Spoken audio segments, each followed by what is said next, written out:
తాగునీరు, సాగునీరు, విద్య,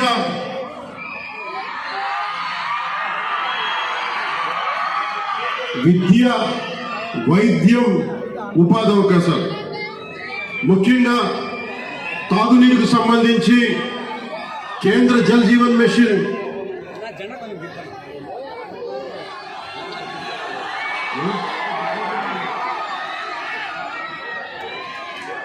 నేను పదవి తీసుకొని 4 రోజులు కూడా కాదు. రోడ్లు కదా అన్ని చేద్దాం, ఏది నా దృష్టిలో లేకుండా లేదు. ఒక ఆడబిడ్డ, ఒక తల్లి వచ్చి అన్న నా బిడ్డ 9 నెలల నుంచి కనిపించట్లేదు, నా బిడ్డ 9 నెలల నుంచి కనిపించట్లేదు, 2 రోజులు దాటితేనే ఇంక దొరకదని చెప్తారు, మర్చిపోండి మీ బిడ్డనని చెప్తారు ఉన్నత పోలీసు అధికారులు. అలాంటిది 9 నెలలు అయిపోతే దొరుకుద్దా లేదా అనేది నా గుండె ఇలా కొట్టుకుంది. ఆ తల్లి ఏడుపు గుండె వేదన పెట్టేసింది. వెంటనే దీనికి మన చైర్మన్ కేకే గారిని అడిగాను, మీరు వెళ్ళి వెంటనే తీసుకెళ్లి విజయవాడ మాచవరం సిఐ గారి దగ్గరికి వెళ్ళి మాట్లాడండి అంటే కమిషనర్ గారితో మాట్లాడాను. 9 నెలలు దొరకని బిడ్డ 9 రోజుల్లో దొరికింది.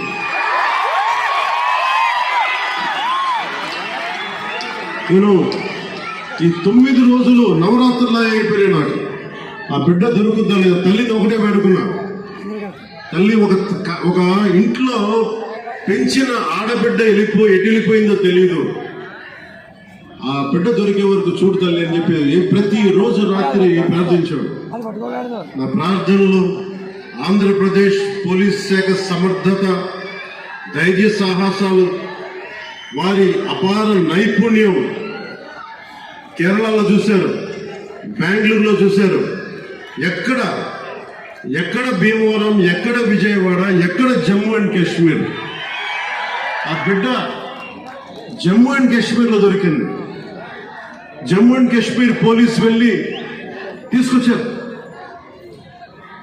ఇదే 30,000 మంది ఆడబిడ్డల అదృశ్యం అయిపోతే ఒక్కడు మాట్లాడలే కదా ప్రభుత్వం.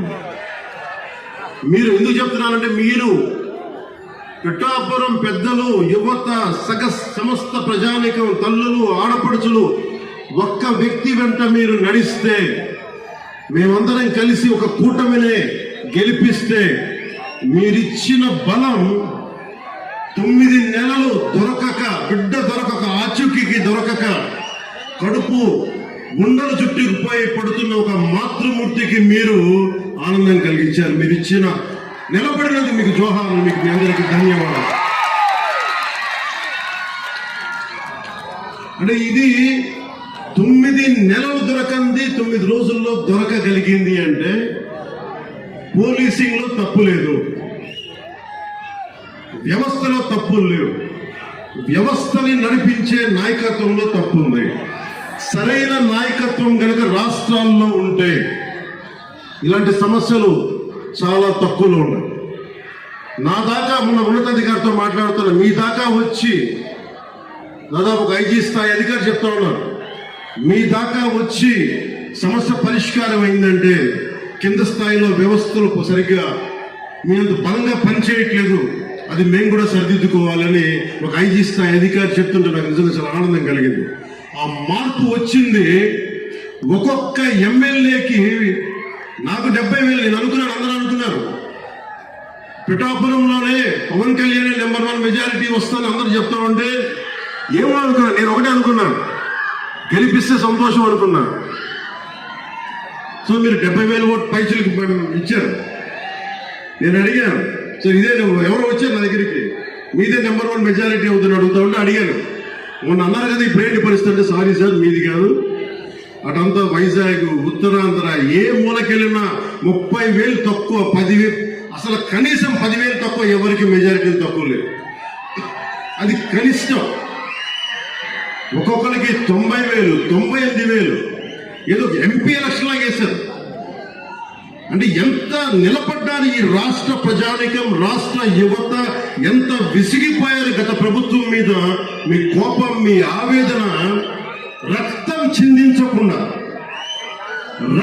చిందించకుండా ప్రజాస్వామ్య విధానాల ద్వారా ఒక విప్లవాన్ని తీసుకొచ్చారు. ఒక అరాచక ప్రభుత్వం.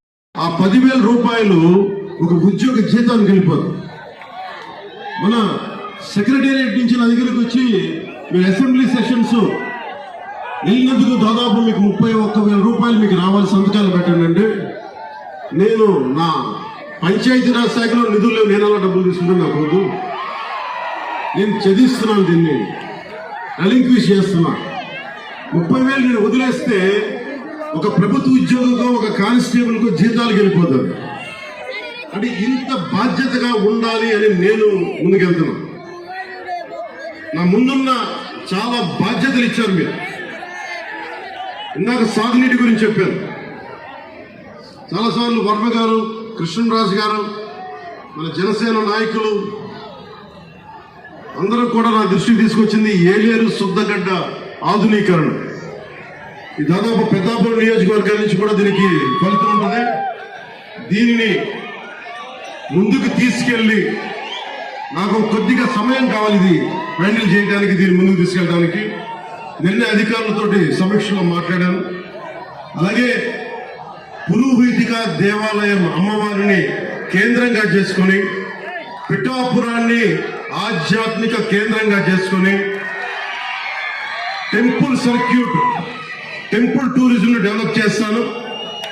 మొన్నే అడగండి, ప్రధానమంత్రి గారిని కలిశారు. ప్రధానమంత్రి గారిని కలిస్తే ప్రసాద్ స్కీమ్ కింద దాదాపు మనకు 100 కోట్ల నిధులు వస్తే ఆ నిధులు టెంపుల్ పెట్టడం వల్ల చాలా ఎంప్లాయ్మెంట్ వస్తుంది. ఈయన అదే పంపించారు. మీరు అడిగారు ఉదయ్, నన్ను ఏం చెప్పంటారు, ప్రధానమంత్రి గారు రమ్మన్నారు, కలుస్తారు. మేము అడిగితే ఒకటే చెప్పారు, 140 కోట్ల ప్రజల బాధ్యతల్ని, బరువుని, కష్టాల్ని మోసే ప్రధానమంత్రి గారికి మనం బలం ఇవ్వాలి కానీ బరువు అవ్వకూడదు. అదే చెప్పాను ప్రధానమంత్రి గారికి.